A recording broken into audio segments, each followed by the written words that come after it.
మేమందరం చాలా డల్ మూడ్లో ఉన్నాం. దానికి రీజన్ ఏంటి అనేది ఇంకొంచెం సేపట్లో తెలుస్తుంది మీకు. సో మా టీంలో పద్మ అనే అమ్మాయి తెలుసు కదా, ఈ పద్మ ఇప్పుడు హాస్పిటల్లో ఉందండి. సో పద్మాని కలవడానికి వెళ్తున్నాం.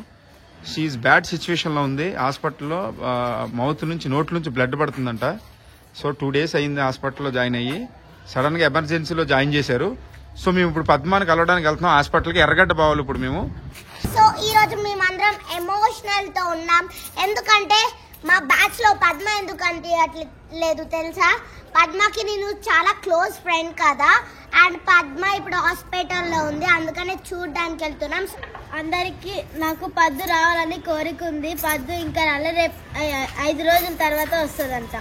మేము దేవుడిని ఒకటే అడుగుతున్నాం, తను మంచిగా మళ్ళీ మా స్టూడియోకి వచ్చి మాతో అందరితో షూటింగ్ తీయాలని కోరుకుంటున్నాను నేనైతే. తను మంచిగా ఉండాలని మళ్ళీ మా స్టూడియోకి రావాలనుకుంటున్నాం. చెక్ పోస్ట్ దగ్గర ఉన్నామండి, ఫుల్ ట్రాఫిక్లో ఉన్నాం. సో మేము చిన్నపిల్లలు తీసుకుని వచ్చాము, అదో టెన్షన్ మాకు. ఏం చేస్తాం, తప్పదు.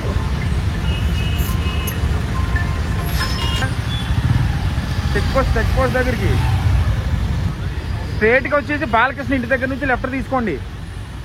వచ్చిన అట్లకెళ్ళి వెళ్తే అట్లకెళ్ళి ఆ ధర్మ పోలీస్ అయిన మన అట్లకెళ్ళి వేస్తాడు. మొత్తం చూసారా వెహికల్స్ ఎలా ఉన్నాయో, మొత్తం ఆగిపోయాయండి వెహికల్స్ ఎక్కడికక్కడ. నిలువు కృష్ణనగర్ లో ఉన్నామండి ఇప్పుడు. ఇది కృష్ణనగర్. కాకపోతే మా మధు బైక్ వెనకాల ఉండిపోయాడు, ట్రాఫిక్ లో ఉండిపోయాడు. So location పెడుతున్నామండి. ఇగో లోన్కి ఎంటర్ అయ్యాము ఇప్పుడు, ఛాతీ హాస్పిటల్. సో ఇక్కడ నుంచి మేము లోన్కి వెళ్తామండి ఇప్పుడు. పద్దుని చూడడానికి వెళ్తాం, పద్మాని చూడడానికి. తన పేరు పద్మ, మేము పద్దు అని పిలుస్తాం. సో తిను నవ్వుతుంది కానీ మనసులో అంత బాధ కళలో తెలిసిపోతుంది. చాలా బాధ ఉంది అందరికి. అదే ఎందుకంటే మనకంటే ఎక్కువ వీళ్ళకు ఉంటది. ఎందుకంటే రోజు ఆమెతోనే తిరుగుతారు, ఆమెతోనే తింటారు. వీళ్ళిద్దరు అసలు ఎంత క్లోజ్ అంటే, ఇద్దరు అసలు ఒకరి నుంచి ఒకరు ఉంటారు. ఎప్పుడు పద్మ ఒళ్ళోనే పడుకుంటూ ఉంటారు. ఇంకా నన్ను ఫాలో అవరా బాబు అంటే ఆ మాట మీకు 2-3 కూర్చొని వచ్చారు. పాప కాలు పోయేది ట్రాఫిక్ లా. అరే అవునా, ఇంకా పడిపోతుంటే జస్ట్ మదన్న గీటంగా ఆపిండు కార్లు. Just miss. ఎందుకైంది, ఏమైంది? టర్నింగ్ తీసుకున్నా టైర్స్ స్లిప్. అవునా, చాలా ట్రాఫిక్ ఉంది. అబ్బా మేమైతే చాలా చూసే ఘోరంగా ట్రాఫిక్ ఉంది, చాలా ట్రాఫిక్ ఉంది. సో ఈ ట్రాఫిక్ మాకు ఇక్కడ 2 టెన్షన్లు అండి బాగా. ఒకటేమో పద్మ టెన్షన్. ఇప్పుడు మధులతో వాళ్ళ అమ్మ 10 సార్లు కాల్ చేసింది. సో ఇదేమో వెనకాల వస్తుంది. ఇక వీళ్ళ మమ్మీ కాల్ చేసింది, అక్షయ్ మమ్మీ. వీళ్ళు చిన్నపిల్లలండి. మళ్ళీ ఇక్కడికి వచ్చిన తర్వాత వాచ్మెన్ అయితే హాస్పిటల్లోకి అలౌ చేయం చిన్నపిల్లలు అది ఇది అంటున్నారు. మరి ఏమవుద్దో చూడాలి. పంపించిన అనగానే భాను వీళ్ళందరూ డల్ అయిపోయారండి. వాళ్ళ మమ్మీ వచ్చింది. మమ్మీ వచ్చి చెప్తుంది ఏంటి ఎట్లా ఏం జరిగింది ఏంటి అని అడుగుతున్నాను నేను. చెప్తుంది ఇట్లా జరిగింది, సడన్ గా 12 గంటలకి నోట్ల నుంచి బ్లడ్ కంటిన్యూటీగా రావటం వల్ల ఎమర్జెన్సీలో అప్పటికప్పుడు ఆటో బుక్ చేసుకుని వచ్చాం. ఆ సెక్యూరిటీని ఎంతో రిక్వెస్ట్ చేసినా లోన పంపించట్లే. చిన్నపిల్లలు లోన పంపించాం అది ఇది అంటున్నాడు. ఏం చేయాలో మాకు అర్థం కావట్లేదు. ఏదేమైనా భాను అక్షయ్ని చిట్టిని లోన పంపించలేదు చిన్నపిల్లలు అని చెప్పేసి. ఇంకా ఆఖరికి ఎంత రిక్వెస్ట్ చేసినా సెక్యూరిటీ వాళ్ళు ఒప్పుకోలేదు. సో ఆఖరికి మేము వెళ్తున్నాం లోనికి. అసలు లోనికి వెళ్ళగానే షాక్ అయిపోయానండి నేను ఆ పేషెంట్స్ చూసి. పద్మ మమ్మల్ని చూడగానే అసలు ఏడవటం మొదలెట్టిందండి. ఎంత ఘోరంగా ఏడుస్తుందంటే చాలా అసలు కంట్రోల్ చేయలేకపోయాం. ఏడుస్తూనే ఉంది. వాళ్ళ అమ్మ ఎంత ఓదార్చినా మేము ఎంత ఓదార్చినా ఏడుస్తున్నది. ఎందుకంటే రెగ్యులర్గా మా ఛానల్లో వర్క్ చేస్తూ మా ఛానల్లో యాక్టింగ్ చేస్తూ ఫుల్ ఎనర్జెటిక్గా ఉండేదండి పద్మ. చాలా ఎనర్జెటిక్గా ఉంటుంది, మంచి స్మైలు. అలాంటిది అలా ఉండేసరికి ముఖం చూసేసరికి ఏంటి ఇట్లా ఉంది, ఏంటి ఇలా అయిపోయిందని చెప్పి నేనే షాక్ అయిపోయాను. నేను కూడా ఏడ్ చేశాను. సో చాలా ఎమోషనల్ అయిపోయాం, చాలా ఫీల్ అయిపోయాం.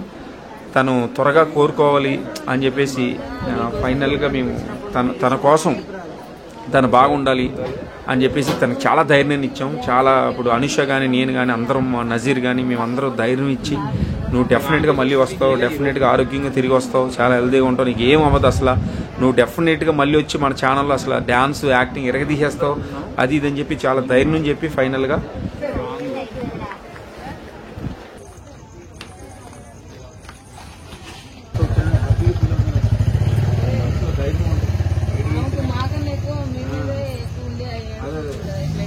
భాను అండ్ అక్షయ్ని చిట్టిని లోనకి పంపించలేదు కదా. అందుకనే వీడియో కాల్ చేయించి వీడియో కాల్లో మాట్లాడిపించాం. సో వీడియో కాల్ మాట్లాడుతూ భాను అండ్ చిట్టి అక్షయ అసలు భాను అయితే ఇంకా చాలా ఎమోషనల్ అయిపోయింది. ఏడవకు పద్దు, ఏడవకు. అగో బాను ఏడుస్తుంది. అగో నువ్వు ఏడిస్తే భాను ఏడుస్తుంది. ఏడవకు, నువ్వు ఏడుస్తే తను ఇంకా ఏడుస్తా. ధైర్యం చెప్పు, అక్క నీకు బాగా అవుతుందాను. అను ఏడవకు. తను చూడగానే అట్లా తన ఫేస్ చూడగానే వీడియో కాల్లో ఇంక ఏడుస్తూనే ఉంది. యాక్చువల్గా కంట్రోల్ చేయలేకపోయాం. మాట్లాడు, ఏడవద్దమ్మా, మాట్లాడు భాను. నువ్వు ఏడుస్తే తను ఇంకా ఏడుస్తుంది. చెప్పు, తిన్నావా అని అడుగు. తిన్నావా?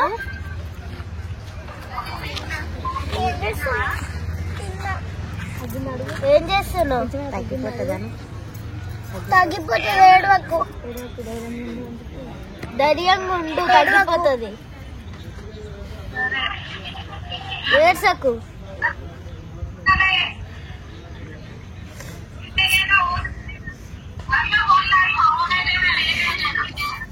హలో, ఏడ్సకు. నువ్వు ఏడిస్తే బాను కూడా ఏడుస్తుంది చూడు. ఏడ్సకు, తగ్గిపోతుంది. ఏడవకు. రేపటి లోపల నీకు తగ్గిపోవాలని కోరుకుంటాం దేవుడికి.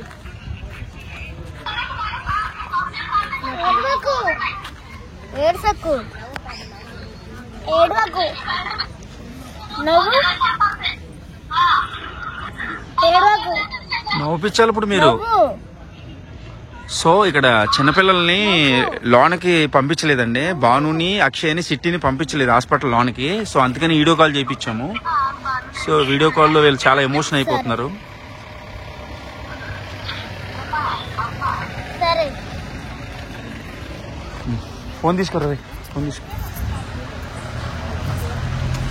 సో మొత్తం మీద అయితే మేమందరం వెళ్ళి సో అభిలాష్ అరే మాస్క్ వేసుకుని ఇది పేరేంటో సడన్ గా మర్చిపోయి నేను టెన్షన్ లో ఉండి. నజీరు, మధు అండ్ మధులత మేమందరం వెళ్ళామండి. సో తను చాలా ఎమోషన్ అయిపోతుంది పాపం. భాను చాలా ఎమోషన్ అయిపోతుంది. ఏడక భాను, ఏం కాదు. పద్దుకి ఏం కాదు భాను. డైరెక్ట్ గా తీసుకెళ్ళి ఉంటే ఇంక ఏడుస్తూనే ఉండేదేమో. ప్లీజ్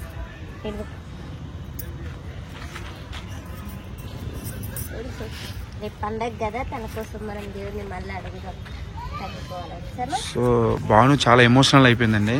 చాలా దగ్గర పద్దు బాగా క్లోజ్ ఉంటుంది. చాలా ఎమోషనల్ అయిపోయింది భాను. సో ఏదైతేనో మొత్తం మీద వీడియో కాల్ చూపించాం, ఎందుకంటే చిన్నపిల్లలు కదా. సో అందుకని చిన్నపిల్లల వల్ల లోన్కి అలౌ చేయలేదు. మేము అందరం వెళ్ళొచ్చాం. మేము 5 అనుష, నేను, అజయ్ అండ్ అభిలాష్, మధు అండ్ మధులతో మేము అందరం వెళ్ళి చూసేచ్చాం. వీళ్ళతో వీడియో కాల్ మాట్లాడిపించాం.